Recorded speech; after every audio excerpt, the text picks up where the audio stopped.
প্রকৃতিতে এসেছে শীতের আমেজ।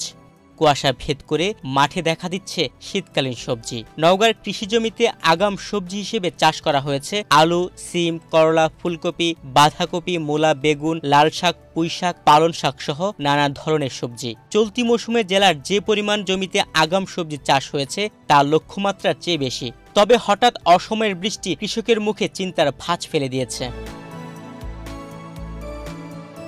নওগাঁর বিভিন্ন উপজেলার কৃষকরা হরেক রকম আগাম শীতকালীন সবজি চাষ করেছেন। মাঠে সবজি পরিচর্যায় ব্যস্ত সময় পার করছেন তারা। কেউ সার বালাইনাশক প্রয়োগ করছেন, আবার কেউ জল দেওয়ার কাজ করছেন।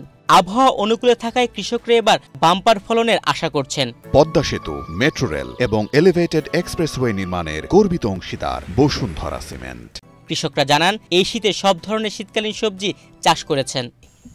বেগুন, মূলা, লাল শাক, পাটের শাক, মানে সিম, মানে যত রকম প্রকারের মানে তরকারি সবজি আছে সমস্ত কিছু সবজি আমরা করি। আমরা এমন কোনো সবজি নাই যে সবজিটা আমরা করি না। যেহেতু এই এলাকার মানুষ কৃষক মানুষ, বোধহয় 90% মানুষই কৃষি কাজ করে, কৃষি কাজের সাথে জড়িত। এই জন্যই এই ফসলটা আমাদের করতেই হয়, তাছাড়া তো অন্য কোনো প্রসেস নাই। না থাকার কারণে এই কৃষি কাজে আমরা জড়িত বেশি।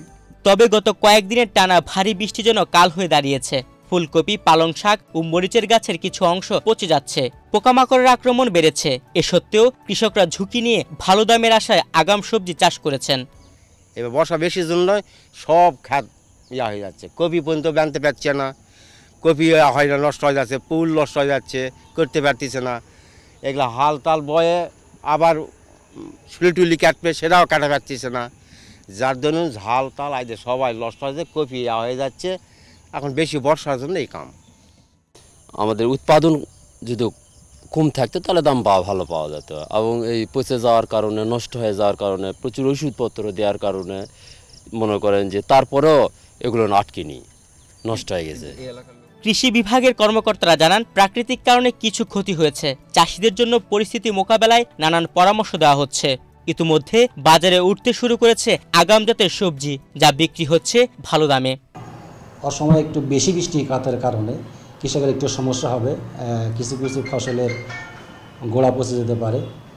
আমরা মাঠে আছি, কৃষকদের পরামর্শ দিচ্ছি যে জমি একটু শুকিয়ে গেলেই যেন তারা গোড়ায় যেন ভালো করে ফাঙ্গিসাইড স্প্রে করে। এবং এবছর আমাদের অবগত জানাচ্ছি যে বছর কিন্তু সবজির দাম বেশ ভালো, গত বছর তুলনায় এবার সব সবজি কিন্তু ভালো দামে পাওয়া যাচ্ছে। এবং আশা করি যে যদি এই ধারা অব্যাহত থাকে তাহলে যদিও বৃষ্টিতে কিছুটা ক্ষতিগ্রস্ত হবে কৃষকের, কিন্তু দামের দিক দিয়ে কৃষকরা পুষায় নেবে এবং ফলশ্রুতিতে ফাইনালি কৃষকরা লাভবান হবে। চলতি মৌসুমে নওগাঁ জেলায় 2755 হেক্টর জমিতে আগাম জাতের বিভিন্ন ধরনের সবজি চাষ হয়েছে। এটি উত্তরাঞ্চলের অন্যান্য জেলার চেয়ে সবচেয়ে বেশি। জেলার কৃষকরা আশা করছেন আবহাওয়া ও বাজারের সহায়ক পরিস্থিতিতে এবার ভালো ফলন হবে। তুহিন ভুইয়া, বাংলাদেশ প্রতিদিন।